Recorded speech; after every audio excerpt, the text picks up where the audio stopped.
매주 금요일에는 한 주간의 언론 보도를 분석하고 비평하는 시간 와치독이 있습니다.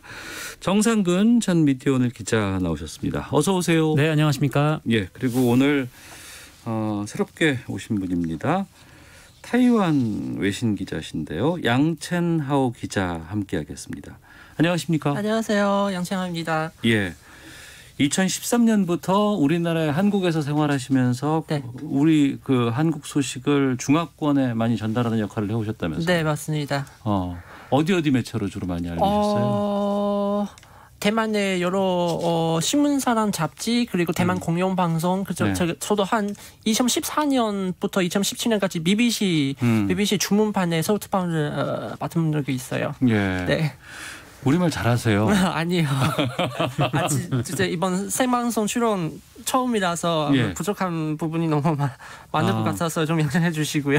TV에서는 제가 많이 뵀는데. 네? TV에서는 많이 뵀었어요. 아 진짜요? 네, 네. 어디서? 저널리즘 제이 거기 나오셨어요? 네, 한번 나왔어요. 알겠습니다. 그러면 뭐 저 양 기자 이렇게 불러도 되나요? 네네네. 양 씨예요. 양 씨고 이름이 첸하오. 네네. 아 그렇군요. 요즘 우리나라 뉴스들 가운데 좀 그쪽 특히 이제 타이완이라든가 중화권에서 관심 있는 뉴스들은 어떤 게 있을까요? 사랑제일교회 확진자 속출, 광화문 집회 확진자 속출 이런. 왜냐면 3월 달부터 이미 2월 달부터 이미 그 신정지 때문에 한번 퍼져잖아요. 확진자가 너무 많이 증가하고 쉽지 않게 이렇게 좀 완화세가 돼가지고 지금 갑자기 또 네. 그래서 사람들이 관심이 많아요. 또 또 교회 있잖아요. 기독교 네. 교회랑 연관돼 있어서 왜 한국은 또 이렇게 돼서 되게 궁금한데요, 사람들이. 예. 네.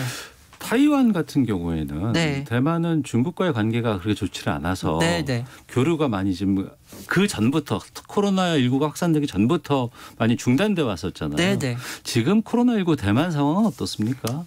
지금 제가 아까 받은 최신의 숫자가 나왔어요. 예. 지금 확진자가 498명, 번터 사례는 55명, 그 다음에 나머지는 다 해외 유입이에요. 예. 그래서 그리고 144일 동안 번터 확진자가 없습니다. 그래서 지금 현재는 뭐 유치원부터 고등학교까지 다 정상적으로 등교하고 있고 또 다음 주에 대만의 대학교도 무사히 개강할 예정이고요. 네. 번터 확진자가 없는 상황에서 2주 전에 뭐 가수가 10,000명 규모의 콘서트 개최하기도 했어요. 네. 문제는 사실 4월부터 지금까지 이런 상황이 있고요. 외국 사람 몇 명이 대만이 다니고 출국한 뒤 타국의 공항에서 갑자기 확진 판정이 나왔고요. 네. 다 약한 양성인데 그래도 증상이 없는 코로나 전염이 이미 대만에서 퍼지지 않을까 이런 우려가 나왔고요. 이상하게도 그 확진자가 대만에서 접촉한 사람들 다 하나하나 불어서 격리해서 또 검사해봤더니 다 음성이에요. 네, 그래서 대만의 중앙방역대책본부장도 현재 공식 숫자 제로는 리스크도 제로이라는 뜻이 아니다라고 이렇게 말씀했어요. 말했어요. 즉 아직은 안심할 수가 없는 상황이에요. 네. 그러면 그거 한번 여쭤볼게요. 네. 중국이 지금 코로나19 끝났다. 예. 종식하겠다. 뭐 이런 선언을 곧 할 예정이라는 뭐 지금 얘기도 나오고. 네. 방역 우리는 완벽하게 다 마무리했다. 뭐 이런 보도들 나오고 있거든요. 그건 어떻게 보세요? 사실 그 시 주석의 발언이죠. 이틀 전에 코로나와의 투쟁은 중대한 성과를 얻고 중국 공산당과 중국 사회주의의 형제한 우세점을 보여줬다 이렇게 말했어요. 네. 사실 지금까지 26일 동안 중국에서 번터 확진자가 없다고 하는데 사실 중국 정부가 발표한 그런 공식 숫자 미화 아니면 문제가 덮은 의도가 좀 있어서 유의하셔야 합니다. 사실 대부분 외국 사람들의 입장으로 보면 이거 황당하고 좀 뻥뻥한 얘기인데 네. 중국 국내에서 특히 공산당 통치 그리고 공산당의 그런 홍보 성동 체계에서 살고 있는 사람 믿을 분이 적지 않다고 봅니다.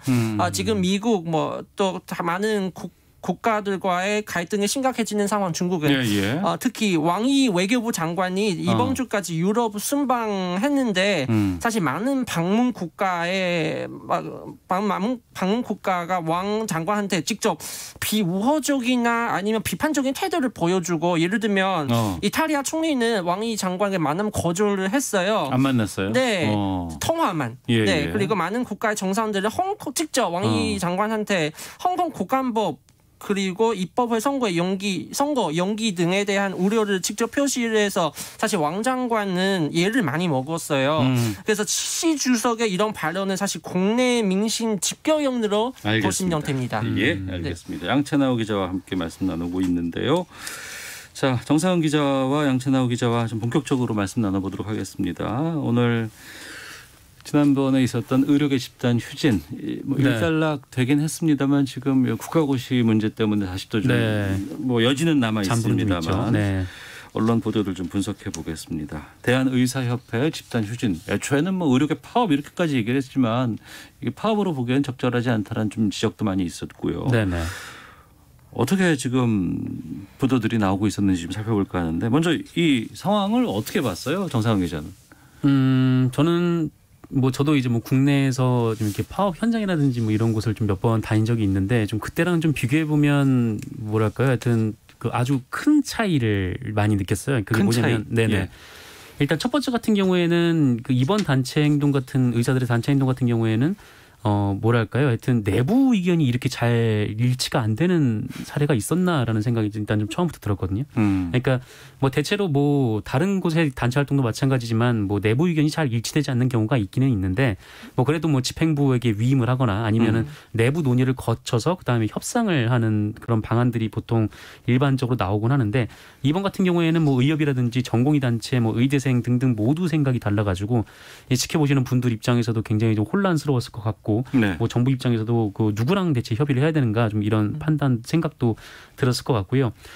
두 번째로 좀 하여튼 좀 다른 점을 느꼈던 거는 우리나라 노동자들이 파업을 한다는 것은 좀 그야말로 그동안은 좀 목숨을 걸어야 하는 일이었었거든요. 불이익을 받을 수도 있고 월급 같은 거 나오지도 않고 많은 어려움들 속에서 파업을 하게 되죠. 네, 쌍용차 노동자들은 파업 이후에 그 이후 가족들 포함해서 모두 30명이 넘게 사망을 했고 또 기륭전자 같은 경우에는 김소연 부회장이 100일 넘게 단식을 하기도 했고요.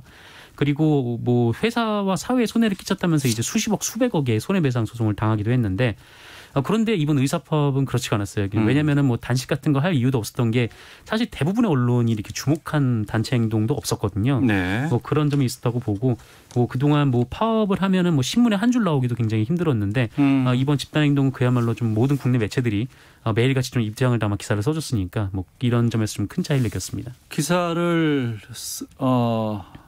쓰기도 자주 써주기도 했고 다양한 매체에서 집중적으로 보도를 했는데 또 그 보도 행태는 좀 어땠는지도 좀 알려주세요. 언론사별로 좀 논조의 차이는 있었지만 대체로 의사협회 쪽에 서서 정부를 비판하는 언론들도 있었고 양비론적인 입장을 펼치는 언론도 있었고 아니면 의사협회 이번 행동에 대해서 좀 부적절하다라는 시선을 가진 언론도 있었는데 대체로 일반적으로 보도 양상은 그냥 나오는 대로 썼다라고 좀 생각이 좀 들어요. 나오는 대로 썼다는 게 어떤 의미인가요? 그러니까 의사협회 측이 어떤 입장을 발표하면 그대로 그냥 기사가 나오고 거기서 이제 보건복지부가 반론을 하면은 또 반론하는 대로 이제 기사가 쭉 나오고 좀 그런 상황들이 쭉 이어졌거든요. 근데 그러다 보니까 오히려 갈등이 계속 더 심화되고 악화되는 그런 현상이 좀 있었던 것 같습니다. 예, 양채나오 기자, 이번에 의사들 집단 휴진 어떻게 봤는지 또 중화권에서도 아니면 외신에서도 좀 우리나라 이런 것들을 좀 다루기도 했었는지요. 네, 이번 전공의 휴진 참가율은 85%잖아요. 사실 집단 휴진의 찬반 입장을 떠나 대만 사람의 입장으로 보면 한국인의 단결 아니면 결집성이 너무 높다, 너무 대단하다고 생각한 사람이 많아요. 네, 사실 아시아에서 파업이 제일 빈번하게 발생한 국가는 아마 한국이지 않을까 싶은데요. 특히 너조가 아니면 직능별 단체 조직이 어떻게 힘을 모아 사측 혹은 정부가 추진하는 정책에 대해서 반대하고 투쟁할지 또 이에 대해서 정부가 어떻게 움직일지 대만에서도 한국의 사례를 많이 참고하고 있습니다. 네. 중국에서 이런 집단 휴진 아니면 대만에서도 집단 휴진 같은 게 좀 있었던 적이 없어요. 전혀 없어요. 상상할 수가 없는 일이에요. 상상할 수 없을 정도의 그래서 사실 한국의 사례를 보면 약간 부러운 측면도 있어요. 사람들이 이렇게 모여서 투쟁할 수 있는 게 우리가 못해서 또 경험이 없으니까 너무 안타깝다고 생각하는 사람이 꽤 많아요. 네. 앞서 정상근 기자가 그러니까 의료협회라든가 이 의료계에서 요구하는 부분들을 뭐 중계식으로 보도를 하고 또 아니면은 뭐 보건복지부에서 반론 같은 것들 중계식으로 보도한다고 하셨는데 정작 이번 집단 휴진의 논란이 되어 왔었던 것 이를테면은 이제 공공의료 확충이라든가 지역의 의료성의 차별성이라든가 아니면 공공의대 설립이라든가 이 부분에 대한 고민들은 좀 어땠는지에 대한 반성도 좀 생기게 돼요. 사실 이 공공의료 같은 경우에는 굉장히 좀 예전부터 얘기가 있었던 부분이고 뭐 실제로 이번에 그 박근혜 정부 당시에도 뭐 같은 논의가 있었다라는 보도가 있었는데 그러니까 그때도 생각해보면 그렇거든요. 왜 지금 와서 이런 공공의료 정책을 밀어붙이냐라고 하는데 이 코로나19를 겪다 보니까 이 지역의료에 굉장히 좀 부실함이 보였던 거예요. 그러니까 이전까지는 뭐 이게 뭐 경남의료원도 폐쇄하고 뭐 이렇게 지역의료 공공성에 이렇게 큰 신경을 쓰지 않아왔다가 이번에 이제 코로나19 거치면서 지역의료의 공백을 좀 본 거거든요. 근데 2015년에 이 박근혜 정부 당시에도 이 용역을 줬던 게 이런 메르스 때문이었거든요. 그때도 이제 전국적인 감염 사태가 일어나다 보니까 뭔가 이제 공백을 봤던 거죠. 그래서 좀 이런 부분들, 그러니까 공공의료가 왜 지금 얘기가 나오고 있고 어떤 부분에서 중요하고 또 의사들이 왜 여기에 반대하고 또 의사들이 반대한다면은 뭐 실제로 좀 어떤 부분에 또 의사들이 좀 겪는 불이익이 있을까 뭐 이런 부분들을 좀 면밀하게 들여다보고 해야 되는데 그런데 문제는 우리나라의 언론 환경이 그럴 수가 없다라는 거죠. 이게 무슨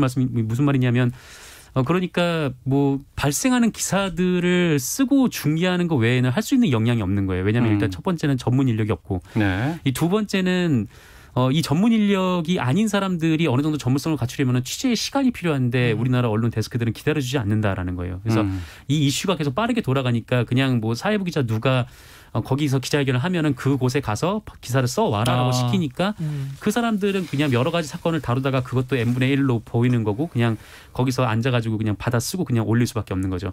여러 매체들이 똑같은 기사들만 계속 양산하는 그런 시스템이 이어지는 거고 이 양산하는 시스템에서 뭔가 자기들의 뭐 PV 수를 늘려야 되니까 좀 더 자극적인 제목을 달거나 아니면 자극적인 단어들을 앞에 세우는 거죠. 그러다 보니까 갈등의 골은 점점 깊어지고 사태 해결의 기미는 보이지 않고 이렇게 되어 왔던 것 같습니다. 양채나오 기자도 이런 부분에 대해서 좀 공감이 돼요? 사실 저희 외신 기자들은 이번에 그 집단 휴징에 대해서 뭐 취재도 하는데 외신에 대해서 뭐 그 기자회견을 했는데 근데 우리의 보도 용량이 좀 모자라요. 왜냐하면 지난주까지 태풍도 있고 그때 코로나 확진자도 계속 한 200명, 300명까지 나와서 그래서 사공이 너무 많아가지고도 이번 그 집단 휴징 너무 복잡한 의료 문제 때문에 사실 그렇게 잘 취재하지 못한 것 같아요.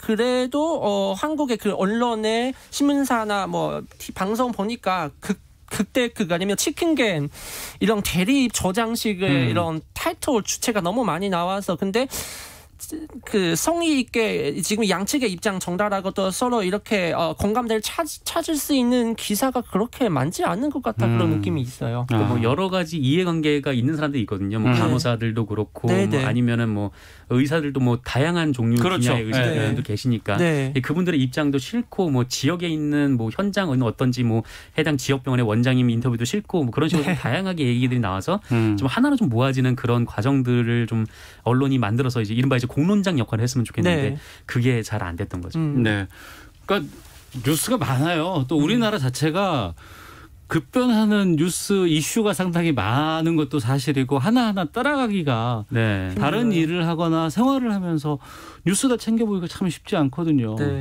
그러다 보니까 최근에 이런 뭐 뉴미디어 차원에서 뭐 여러 가지 또 다른 뉴스 서비스 같은 것들이 등장한다는 얘기를 들었어요. 특히 젊은 층 위주로.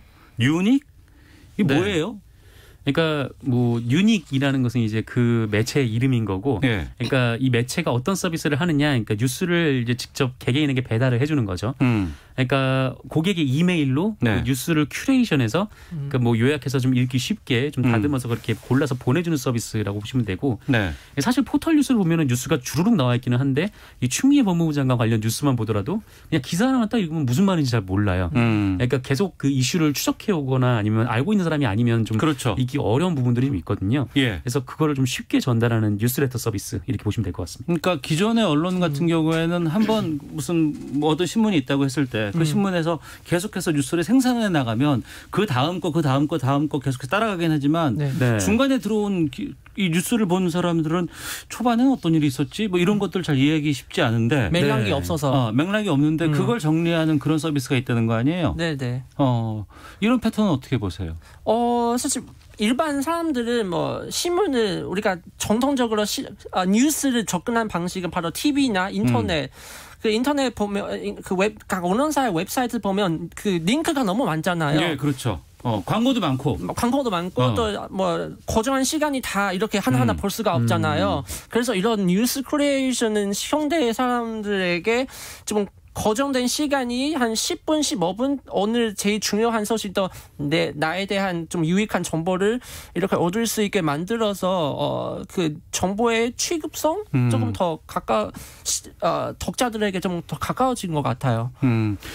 저한테도 제 주변에서 네. 그거 어떻게 된 거야? 라고 물어보는 사람이 참 많아요. 그래서 왜? 그랬더니 나 뉴스는 잘 모르겠는데 계속 뉴스는 나오는데 그렇죠. 그게 뭔지는 모르겠어. 네. 너는 어떻게 보고 있어? 라는 질문들을 참 많이 하거든요. 근데 그 전제가 난 뉴스는 모르는데 계속 뉴스가 나와. 이거 어떻게 된 거야? 라는 것들. 그러니까 누가 좀 그걸 편리하게 네. 정리해주고 맥락을 이해해주게끔 만들어 놓으면 좋겠다라는 그런 서비스인 것 같은데 네.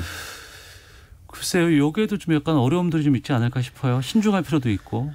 네, 그렇죠. 일단 뭐 지금 뉴스가 나오는 때마다 뭐 많은 분들이 뭐 공정성 문제를 제기하긴 하는데 뭐 사람이 하는 일이니까 뭐 그럴 수밖에 없는 거죠. 그러니까 네. 최근에 뭐 포털 뉴스 관련해서 좀 이런저런 논란이 있었는데 그렇죠. 그것도 역시 뭐 AI가 한다고는 하지만 그 AI를 구성한 프로그래밍도 사람이 한 거기 때문에 네. 뭐 그런 논란이 있을 수밖에 없는 거고 뭐 이번 뉴스레터 서비스나 큐레이션 같은 방법도 결국은 이제 사람이 해서 보내주는 거기 때문에 그 사람의 어느 정도 생각이 들어갈 수밖에 없는 그런 한계는 있는 거죠. 네. 그러니까 어쨌든 뭐 그렇습니다. 그러니까 이 큐레이션을 도입한 언론이라고 볼 수는 있는 것 같은데 이런 시각들은 저희가 좀 따로 한번 시간을 좀 잡아서 네네. 구체적인 내용들을 좀 살펴봐야 될 것 같습니다. 오늘은 좀 시간이 많이 부족해서 이걸 전체적으로 좀 다룰 수 있는 상황은 아닌 것 같고요.